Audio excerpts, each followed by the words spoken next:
spent much of the capital in branding rather than making the products. Have proper systems so that it's not only you who is running the business. First of all, the first failures was the fact that I did not have a vision for my business. I was just doing it purely for the money. Find the involving friends in their businesses in that they don't share the same goals and values to be able to make the business become profitable or something. Now, you're a fish farmer. You wake up early in the morning, take your boat, dip in the lake, then kaboom. If you are the wisest person in the room, there's a problem there.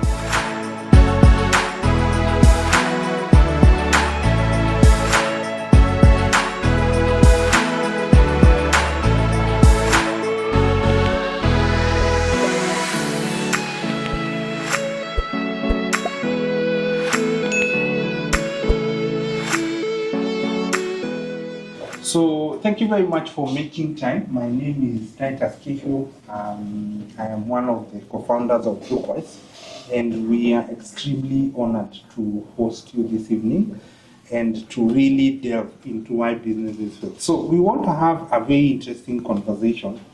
Just get to see. Let me see. Before I start, I have a very interesting story for you. By a show of hands, who has ever tried this thing called entrepreneurship? By a show of hands. Right? We have a few people in the room who is still running their businesses. Right? I have a few takers in the room. Who wants to get into the, if you are, keep your hands down. Who wants to get into business? All right. I think everyone else is in that category. All right. Good. So, BrookWise. So about a year or so ago, we began on this journey, and not to throw anyone on the spot, but as we finish, we will have someone come and close for us. So about a year and almost a half ago, we decided to start on this journey and really see how do we create an ecosystem for entrepreneurs, how do we create an ecosystem for business people in terms of where do you get learning, how do you have people you can bounce off ideas with, where do you have a place where you can actually network and really bounce off ideas, where do you have a place where you can learn in terms of strategy, in terms of even funding. And by the way, that's a really key thing we want to get into this next half of the year. So really exciting times in the coming days. But anyway, to start, at about, and my presentation has started by the way, so I also go to church. I may say a few things that are not churchy this evening. By the nature of the evening I've had, and we'll get to have a talk about that. All right, very good. I like the audience to do how we are going about. But so this evening, in about 2 or so hours ago, I decided to use. So I'm using public means today. So watch out to pick a job from. So I in my other job where I am a HR, I work along the Thicker. Then we'll talk a little bit about that. And no Super Metro, hey. No, not to relate. I wanted to come to a location where you are. So for Metro, of course, the wonderful people from Georgia. Talk about Matatu now, and the long and short version of it. We almost died. And by the time tunafika somewhere around Githurai somewhere, we were smelling like cheap liquor because someone decided to regurgitate their afternoon all over us. Anyway, I wanted to get that response. Now we can start the meeting. Anyway, it is by the grace of God we are here, and God is good. All the time. And we give our glory to you. So this evening, we want to talk a little bit about why do businesses fail? And it's an interesting topic. And we'll delve on this for about 10 or 15 minutes and really get to see. For those of us who have run businesses, for those of us who want to get into business, what have your experiences been? Because you know, you may get someone from Harvard to tell you, but unless, Alex, you go on your own journey and really experience your own race, they may be lying to you. Seriously. So why do businesses fail? And I love something I saw, that most businesses do not fail because of a bad idea. They fail because execution breaks what? It breaks before the vision breaks. And today we want to talk a little bit about that. And I will put on my HR hat as we move on, because I also go to church, because one of the wisest person, whoever is, he says that read for us the small foxes. The small foxes that spoil the whole thing. So there are these things that in business, that sometimes the situation might be showing us that things are going well, but do you have your radar on to see what we really need to fix in terms of what needs to be done? All right. So, and the core thesis of what we'll be talking about in the next 7 or so minutes is that businesses fail when what? When growth outpaces Probability. Are we together? That is to mean, as your business is growing, you also need to do what? You also need to upgrade, and you also need to grow in skill. It is so good to see you, Wilson. Copy it. All right. And there is a myth that we want to break this evening. And by the way, by all means, I stand to be corrected. But, so more customers, founders believe this, more customers equals what? More demand, more victory, more sales, means that the business is successful. But can I shock you? Who knows a company called Capwell? Wilson anajua.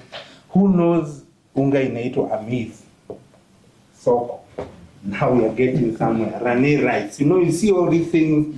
So there's a small industry in Thika. It's called Capwell. It has about 300 people who work for it. 365 people who work for it. And they produce about 45% in terms of market share on most of the consumables we eat or consume in this country. When you talk about rice, when you talk about unga.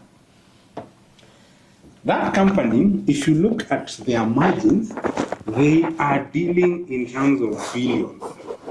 So I say this because I have people who work there. I do a little bit of research. And when I work with in manufacturing, we do a little bit of what is it called? Benchmarking. All right? Tunafuatana. We are following. Yeah. So their balance sheet and what do accounts? Who is in finance? Their profit and loss. Hizo GL. Victor, nikisema kitu ya uongo kuambie wakurugenzi. So their balance sheet, it reads that every year they do about what? It could be north of about 15 billion kuendelea huko. Those figures are ridiculously high, sindio? Yeah. But do you know what their profitability margin is? It's about 4-5%. What? Margins in the fast-moving consumer world are 0 to none. In fact, those shark guys owned by Asians, they are better off taking their money, putting it in an MMF somewhere, which is giving them what? 9 to 13%, 14%. Yeah. But that would mean 300 people, 365, and their dependents, and the other dependents, and fellow Kenyans do not do what? So some of these things that we talk about, they take sheer grit. And these are some of the things that we really want to see what that means. Another brutal reality that we want to see is that demand exposes the weaknesses faster than failure does. And I'll give my own story here. Because when we are growing, when things are becoming bigger, and when demand is a lot, that is when your flaws start being magnified. Because all of a sudden, Victor, you have your chili farm somewhere in Kadonzui, he gets an order from Egypt of about 2 tons of chili. And before that, he was doing about what? 1 ton. And let's say he gotten an order of about 5 tons. Victor will start scratching his head. Because all of a sudden, this huge thing, you need to fulfill this huge thing, but where we're happy. And we want to see what this journey looks like. It is so good to see. So growth does not fix broken systems. It does what? It magnifies them. Are we together? All right. So building demand before building capacity. And this is where the problem is. And founders, we obsess over this thing. You know, if we get our marketing right, you know, if we get on social media, we make sure the sales are coming in, then our business is growing. But we neglect what? Operational what? Operations, delivery, control, and capacity planning. Because the thing is, I think it's Abraham Lincoln who once said that if he's given a job to cut down trees, he will spend 90% of his time doing what? Sharpening the tool. Sharpening the tool. One of the greatest people who ever lived, he's referred to as the father of management. It's called Peter Drucker. He says that strategy does what? It says culture, it's strategy for breakfast. Yes. Again, some of these small things that Shama and the good people here have, wametuambia to suppose, by the way, Steve and company, when we are editing that song, that part, to cut out Vileiko, we produce it for them. To give them, you are to that much you can be assured.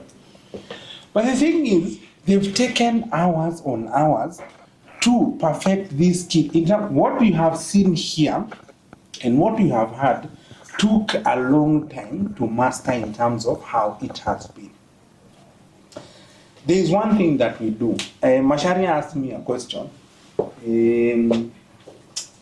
about what we look out for when we hire, and allow me to give you a story. So the people we work with in my other life, though we do textile manufacturing. By the way, I had a very nice Kali sweater. It is somewhere smelling like cheap liquor, somewhere outside there. For real, I'm telling you, I feel bad. But who knows Kitukari? Who knows? You know Kitukari? So we make their design. They are textile knitted designs we make for them. We're actually part of the team that is hosting, running the ASFW fashion show happening in Sarit right now. So we are one of the exhibitors, the planners, planning the panelist discussion. That's us. So a little bit of what we do, we'll talk about it when we're having tea. So about 2 weeks ago, we are looking for people in sales. Whether if you can do sales, like really do sales, and even in fashion, or you know someone, please see me. So again, another disclaimer: who here works for Fuzu? You've ever worked for Fuzu, or you know them?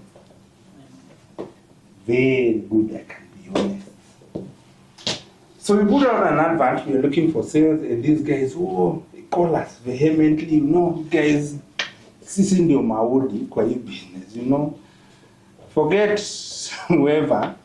And so we talk to these guys, we sit them in a boardroom and we ask them, put our role out there. And they give us a long list of about I think about 12,000 people saw the job. About 400 people applied. And they narrowed that list in terms of them calling, this is what we're looking for. They gave us a short list of about, I think 27 thereabout. I kid you not, we found one. Now we one, they are a bit at stage 1.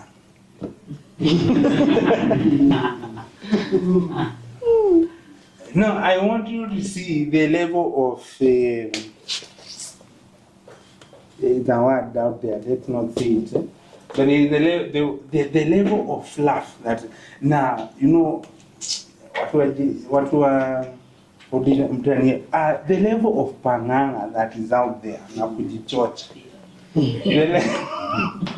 So moja tu out of all that, one alipita stage 1. So we are waiting to see this guy tutapima tena. But here is the thing about, and I want to really dwell a little bit on this part in terms of quality control. So how do you make sure that you really show up as a business, you really show up as a brand? It's really not who you see, but what are you delivering? So number one, are you someone who, your business and the venture that you run is really governed by integrity?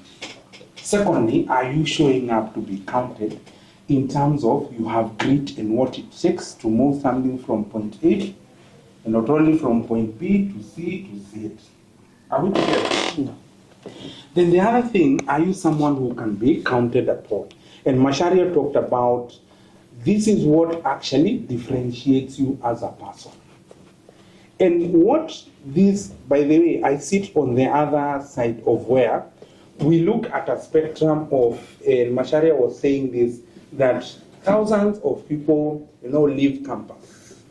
You go on to pursue your ventures, to pursue your dreams, but really, it is discipline and the people who really get the thing done that you will come here to where this one person is. Hata ukifika hapo, there's a lot that needs to be done. So in terms of structure, in terms of quality, in terms of you making sure that the thing becomes right is something that we really need to get. So moving on. So revenue growth without operational maturity can actually kill a business. Thank you very much. So let me tell you a little bit of a story. The beautiful girl on the screen, I don't know her. I would like to say AI helped me. With this one. So I've tried a number of businesses, not like Sir Charles, who is not with us today, and I'll tell you a little bit story about that. It's a very good thing. So in 2016, one of the businesses that I've tried to do that I was in fashion. I like to look nice. That's why I felt bad smelling like cheap liquor. That you can get why I am hurt. Have you ever had one of those accidents? Okay, it's not a bad thing, but you wish you can have a scar, a little bit of a scar. Go and tell your wife. Okay, I'll go and tell my wife. It was bad. But I go in smelling like cheap liquor, and now I have to explain one or two things. Because no, this story, it has to add up. Okay, I know you. I'm not doubting you, I know you. But how did you find yourself? You see, anyway, long and story short. So in 2016, I was running a business called France. And we were doing African textile, fashion wear mostly for men. And we really got a big opportunity. We were supplying to South Africa, to a runway in South Africa, and we were doing quite well. And lo and behold, orders started coming in, big orders. And this was when, 2016 is 10 years ago, right? Mm-hmm. That's 10 years ago. We would have been millionaire status by now, dollar, anyway. But the thing is, growth came and it exposed the flaws I had. You try dealing with Kenyan fundis. When you have a big order and they are there telling you, hey, boss, I'm had one of those memes. I felt like I was in a hangover movie and mimi ndio na direct. Na my fundis ni hao wanafanya tu shenanigans huko. Because growth is coming, money is here, and we need to deliver on the thing. But the thing that you cannot teach people who are not is discipline, is to really care for the thing that needs to be cared for. And that's a business to date in Anyumanga because we lost it not because we didn't have a goal, not because we didn't have orders to fulfill, but because we messed up on quality, we messed up on timelines, because we messed people up who wanted to get into a runway somewhere in South Africa, but some people in Kenya. There's one evening, Niko Mahali in town, someone is in GSU, Thika Road, and it's about 11 p.m. Na bado tu nangoja deliver. I'm somewhere seated in town in a restaurant. Anyway, bygones be bygones. We are here by God's grace. All right. So, product market fit is not always equal to business maturity. Are we together? So, a business can have great products, happy customers, and strong sales, and still do what? And still fail. And the thing is this, weak margins, profitability erodes even as revenue growth. And I was telling you the story about Couple. And find out about fast-moving consumer goods for any people that you know in that field. Try and find out what their margins are. What else can make a business fail is that poor systems. Operations can't scale beyond the founder. Unajua mimi ndio kusema. So if Victor here does not train his farmers to not only think as he is, but think beyond who he is and equip them and enable them, he's not going anywhere. And one of the key things that has helped us to get to that point is that, number one, this is how we define strategy. And we've talked about it in this room a couple of times. That for us, strategy tells you what? It's what you're focusing on. It's where you're going. It also tells you where you are not going. We are not here dealing with some of the things we deal with. Masai cars, blankets. So textiles are deal with bedding. We are not here dealing with sorting material. That's not us. That's not our business. We don't know how it goes. And we are not interested in learning that business. It also helps us to focus, how do we allocate our resources? Are we together? And let me tell you this, the Ma community in TZ is bigger than Kenya. Do you guys know that? Some of you did. They are actually bigger. Sidunaringa now, Masai, but in TZ, it's actually way bigger and they really know what they want. Within that red is their color, but go to Narok and find out. Cherry is their color. Are we together? And then it takes a lot of intentionality to really know this information from the people you are serving. So moving on. Founder dependency. We've talked about this. That a business cannot outgrow you, which is quite a flaw. So leadership must evolve and with growth. So as you're growing, your leadership capacity, capability must also grow. There is one thing I like. So this afternoon, I was watching something, and I think I mentioned this a few meetings ago, and we are almost finished. Who here knows Food for Education? No Food for Education? Yeah. So we started Food for Education. So about 2012, thereabouts. So we're here pulled into this thing, and we say, okay, so we go out, meet Wawira's parents, we go out to a farm somewhere, and she sells us this vision of what we want to see. And she tells us, if you have time, she did an interview with Trevor Noah, it's actually on YouTube right now. So she tells us she wants to feed 25 students, kids, pupils. And that is in Ruiru, somewhere in Ruiru. And we're thinking, okay, so who will cook for them? Sisi ile fika tunajua ni ya Koe ya Kihiu. Ndio. Watu wa campus, I see you guys. And a few months down the line, we get to a church in Ruiru, so we have a place and we plant some vegetables and we buy some maize and we actually test the proof, we actually test the concept. And lo and behold, it works. And all of us are like, this thing can actually work. So we've had about, I think, 9.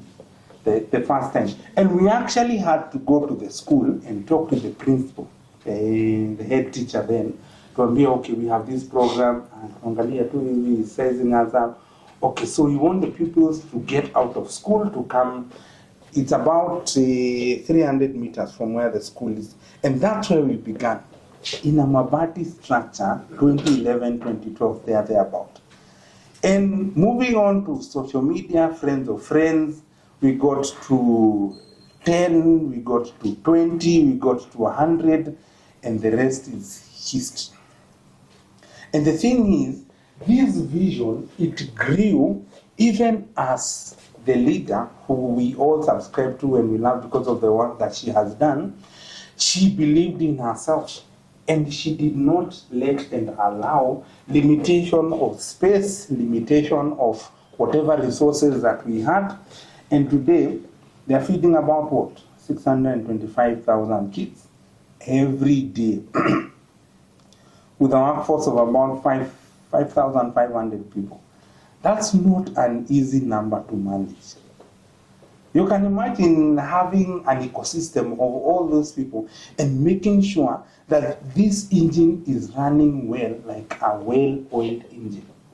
So this vision, by virtue of you being here, and by virtue of you hearing these things, it has to grow, and we need to become better versions of ourselves. And my challenge to us is, even as we almost finish, is that we really need to do an audit of, because let me ask, who's been here this meeting more than once? More than once. Have these meetings been transformative? Are they impacting something in your life? Then we need to do an audit of the learning that we are getting and acquiring. All right. So, moving on simply in the interest of time. So, some of the things that we ignore that really come to bite us as we move on is, what is the actual cost per unit? So we make about between 2 and about 2,500 Masai Shukas a day. We can count for you the cost of what one Masai Shuka, which is 200 centimeters by 150 centimeters, what it actually costs in terms of labor, electricity, and what the machine will cost in terms of maintenance. It's a cost, we have it down for every item that we need, so that we know who knows what the minimum wage is in Kenya. 15K. Now, who will you hire? As in, what skills will you use when you hire people? Every unionized employee in this country is waiting for tomorrow with bated breath. I trust me, I kid you not. Actually, somewhere he cannot wait for our land. They are waiting for what our dear president will say tomorrow. And do you know what that means? It's because it tilts the economies of how people do business. Because all of a sudden, kuna kitu inaitwa tier 2 in NSSF. You know what that is, eh? Kuna kitu inaitwa housing levy in. So when you calculate the pay scales of this thing, you need to get what is the true cost per unit item. Economics 101. Are we together? What are your gross margins? What are you making out of a piece? Acquisition cost. What did it cost you to land on that business? Because what are marketing, I won't ask you to. They are very extravagant. You know, let's do this road show. I'm so sorry. You know, let's do the and we trust me, where I work, they give us a budget of millions. And so I take care of HR strategy. I need to look at what does it cost in terms of and all that. Thank you very much. So we need to see, okay, you're telling us to spend millions on this strategy. So what will it actually cost us and how are we going to make money, and what are our break-even points, and we will share all this. So I'll just say this: if you stop listening to your most important people, you will die. There is no other way or else of putting it. The people who are making you survive, who are the people you work for in terms of your, and not your customers, but your consumers, the people who actually use what you're making, then it's quite not a good place. And so 5 warning signs we need to be cautious and careful of. So demand rising, quality failing, and we've talked about that. Founder overwhelmed daily. We need to delegate some of these things. We are not the wisest person in the room, and if you are, that's a problem. So revenue up, cash flow is tight, and customer complaints increasing, and team confusion. So some of these things we need to be very cautious of. And I wanted to get to this, which is my last slide. Vision, discipline, and system. So we need to have a vision, we need to have the discipline to get things done, and we need to have systems that actually sustain it, because vision starts the business. It's what you sow that actually makes you move, get out of bed. You being here is because there's something you want to achieve in your life. Discipline, it scales the business. Are we together? And systems, they sustain the business. And I put this here because if I could go back when I was doing accounts, because it was a really good business, I would really change what? I would spend less time, in acquisition, and spend a lot of more time in taking care of the people that I had in my account. Awesome. God bless you so much. Thank you, sir.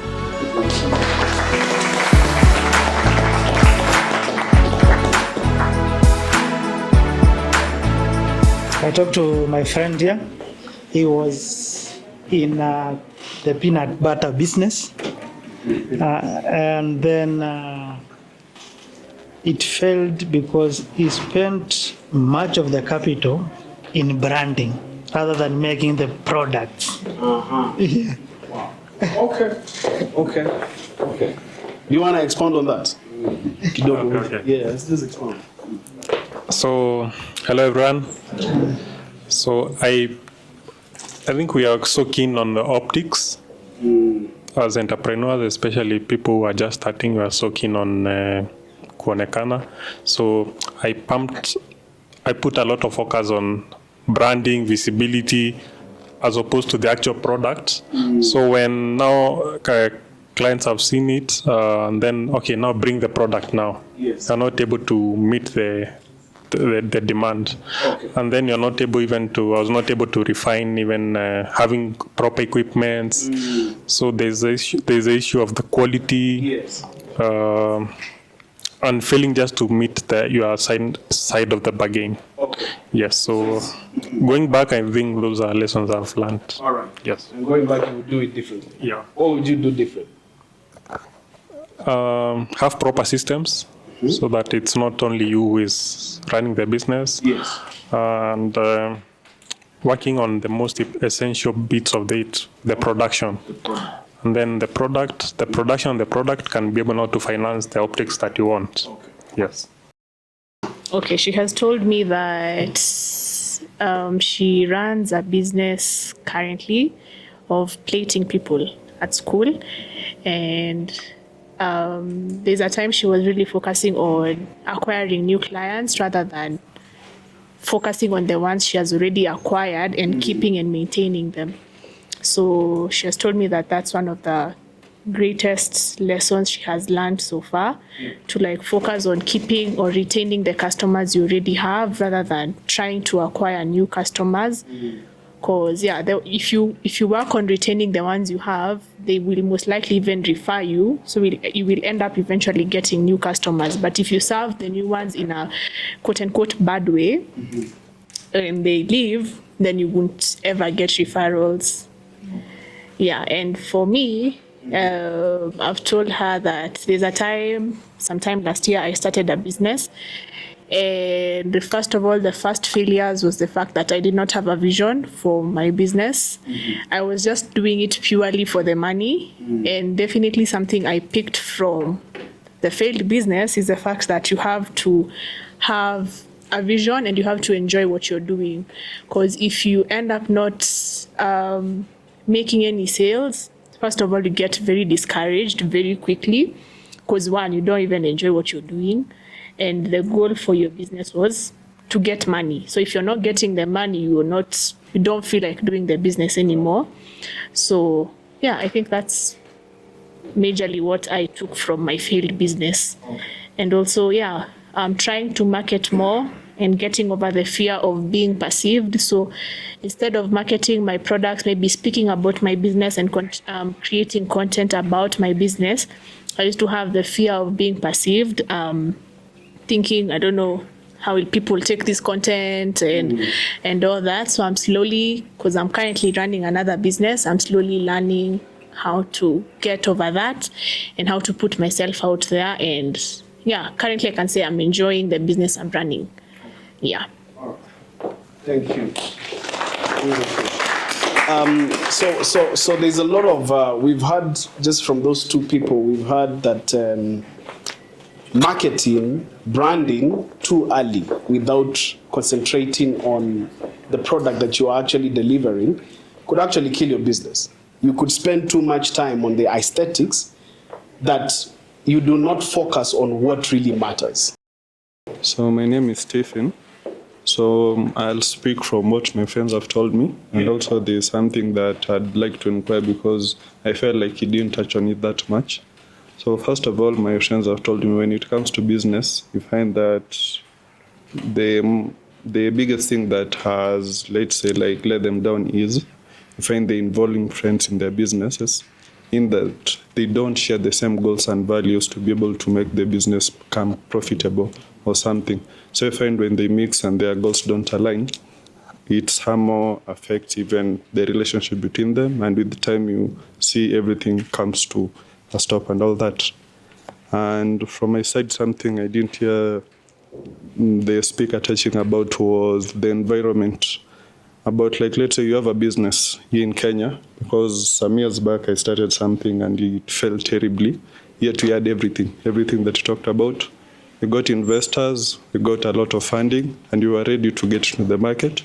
1 week you go into the market, you're being told that you don't have a license, that we require, like, first we register the business, went to Communications Authority of Kenya, got a license, and after some days we're being told that there's a lot of licenses that they need. So you find that it somehow affects, you have everything, you want to run everything, you're ready to do everything, but because the environment does not favor you, or the way people operate, or like let's say we have powerful people and all that, because it was like a telecommunication company and we got funding from Microsoft, it was good money and we were ready to start. Then 1 week, we even had an office just here at ABC, 1 week to us starting, it failed. It's because you find that, there were some people who were trying to fight us and all that. And it made us go to South Africa, register the business there, register it as an international company, then come back not operate in Kenya. So we find that it took us, like, it costed us a lot just to be able to allow whatever we want to do, even operate. Even after getting the license from South Africa, we're still being fought. So like we just decided for us not to kill whatever we want to do. So we opted to offer corporate SIM cards. So instead of like giving everyone the SIM cards, we give certain institutions. So we were able to register the Kenya Prison, Kenya Police, KDF. If you find them, there's some police officers who, there's a SIM card they use which is corporate, so you just charge them and they use and they can be able to use it to communicate. But you find the thing that you are doing, it's some sort of big. So whatever you're doing now is 10% of what you are supposed to do before, because you find the environment is not, because it was like a fintech, a telecom, but and all that. So it's hectic, and you find for some people, we are young, and whenever it started back in 2020, I was 17 years. So you find that things like that, when it's happening, it really affects us. And I didn't hear talking about it. I didn't hear the guy talking about it. You have everything is ready, but the environment doesn't favor you, so you're being fought. Very good input. And so two things you've talked about. One, in terms of the environment and the culture which you are creating and people being aligned, which is, it can actually make or break your business. One thing, you need to be very, very careful in terms of who you let in your circles. It's not everyone you can work with. It's not everyone you can do business with. And for everyone that, and I'll give you an example. When we let people in to who we work, in fact, people have said that our recruitment system is like you're almost getting into NASA or SpaceX, because it's not easy, and we've made it deliberately so, because it is. And here is the thing, because you need to be very, very careful in terms of who are you getting into business with, because alignment in terms of mindset, in terms of thinking and vision, without it, you can actually mess up business. And so that's very key. And I agree with you. And as you said with your friend, it's something that we cannot overemphasize on. You'd better take time in terms of, that's why you're told not to share your idea too early, because you don't know who you're actually sharing it, who you're sharing it with or to. Secondly, in terms of the landscape, and that's quite interesting, because you remind me of a business called Coco. Who knows? Guys know Coco, sindio? They are dealing with what? Fuel, sindio? Who knows why they shut down?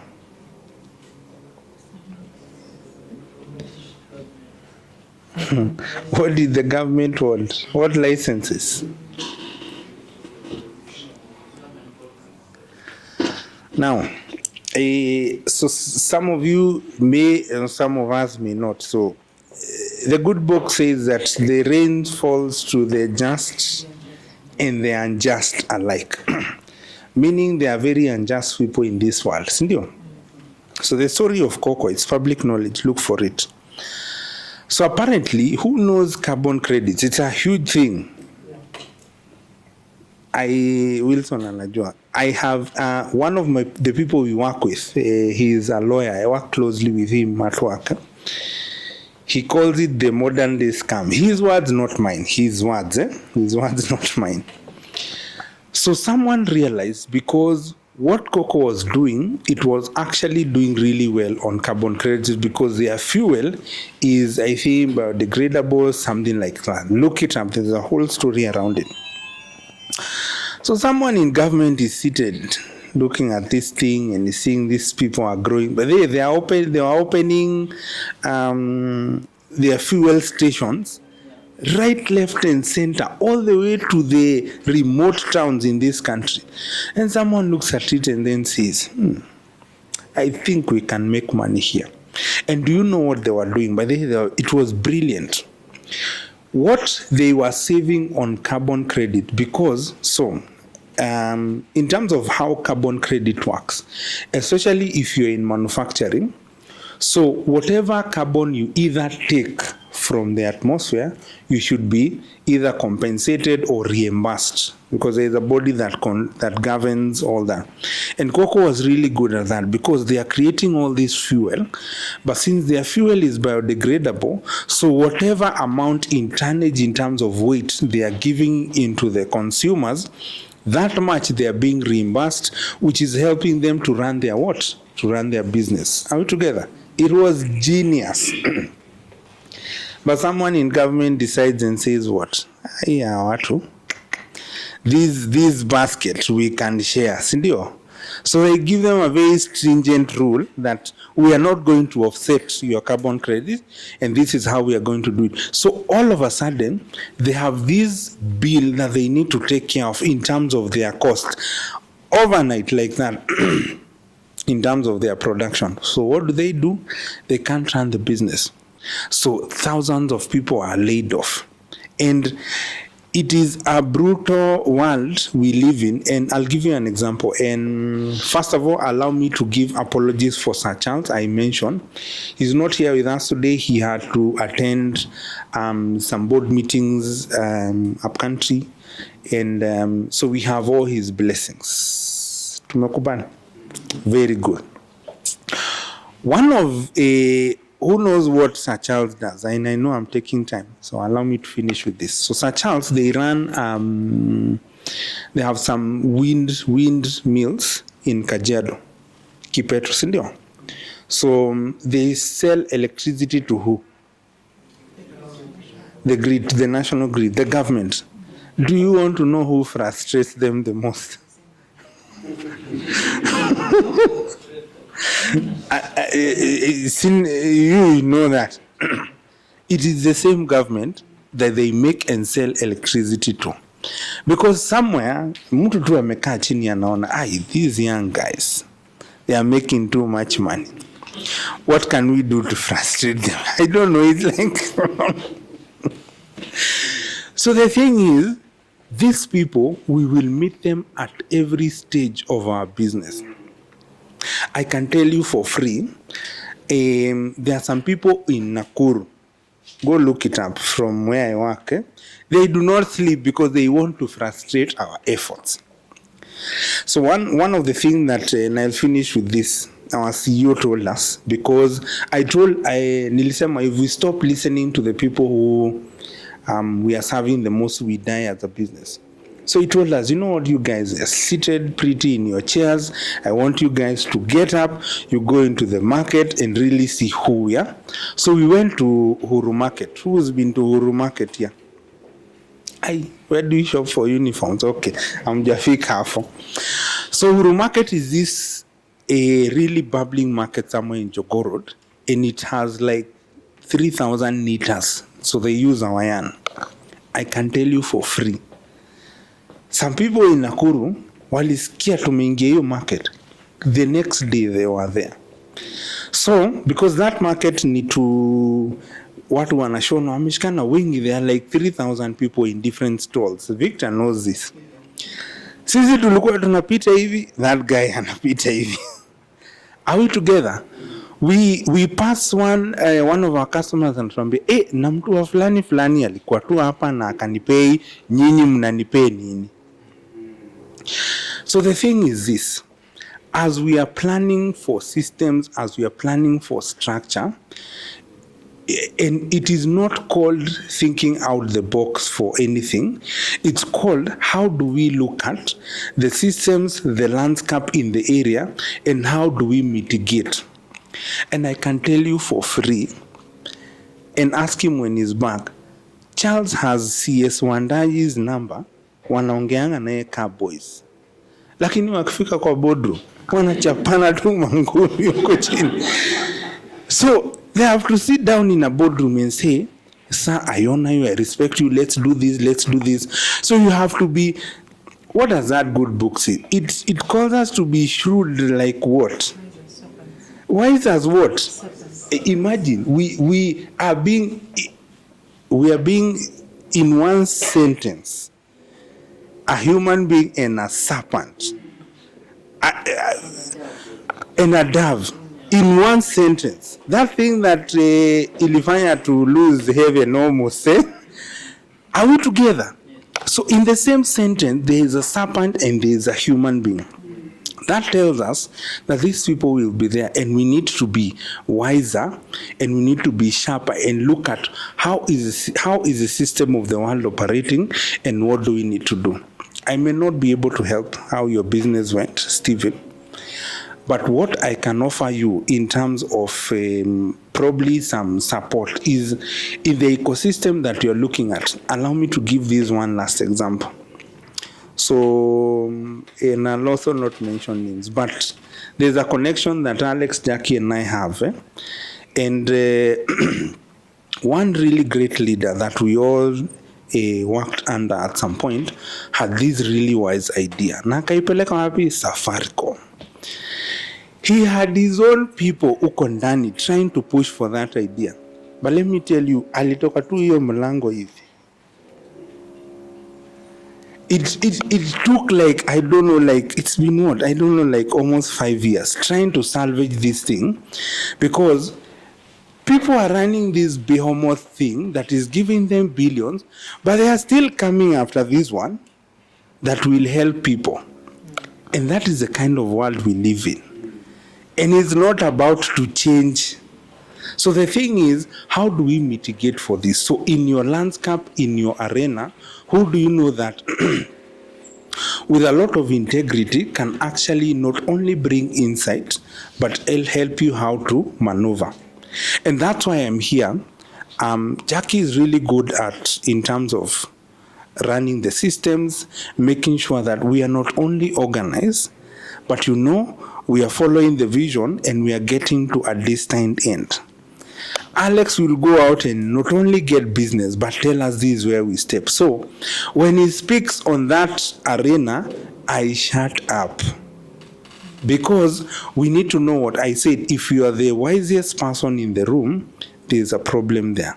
So we need people in our corners, and not only people that will help us, but who will guide us in terms of where do we step, how do we go about it. So I hope I have added something to that.